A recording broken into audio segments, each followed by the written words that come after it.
अयूब खोसे जो आहे इहो नसरी एहसास बारिश सोचे थी में न जंहिंमें हुन लेडी डयाना जे हुसन खे थर जे हिकु खेतू कोलण जे हुसन सां हुन जेको भेटा ॾिनी आहे। हाणे हिकिड़े पासे हुन लेडी डयाना जो हुसन रखियो आहे, ॿिए पासे वरी हुन थर जे खेतू कोलण रखियो आहे। सही। हाणे अयूब लिखे थो त अणपूरियूं ज़िंदगियूं गुज़ारे माण्हू मरी वञनि था। सही। अणपूरियूं ज़िंदगियूं गुज़ारे माण्हू सभु मरी वञनि था। सभिनी खे इहा सुध आहे त लेडी डयाना खे अछनि पोठनि ते हारियल चांडोकी जहिड़ो हुसन हो, पर उहो हुसन मीडिया जे परनि जो सहारो वठी पोइ पूरी धरती ते उॾरियो हो। सही।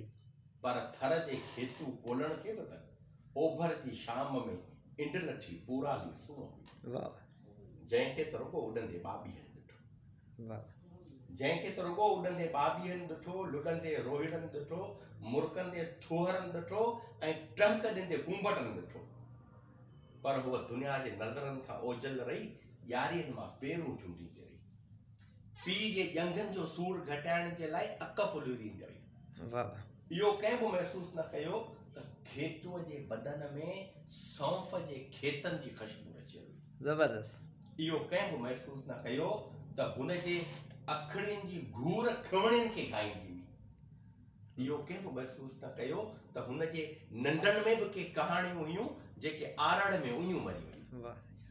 खेतू जेके 19 सालनि जी उमिरि में नांग कखियो हो, जंहिंजो ज़हर चूसण लाइ जोगियुनि जा पेरा वारियासीन जे वाट ते केई में विछाया पिया, पर खेतू आख़िरी तारे जी आँखियूं पूरे चुकी। इहो कंहिं बि महसूसु न कयो त खेतूअ खे बि के हज़ारे मुस्ताक़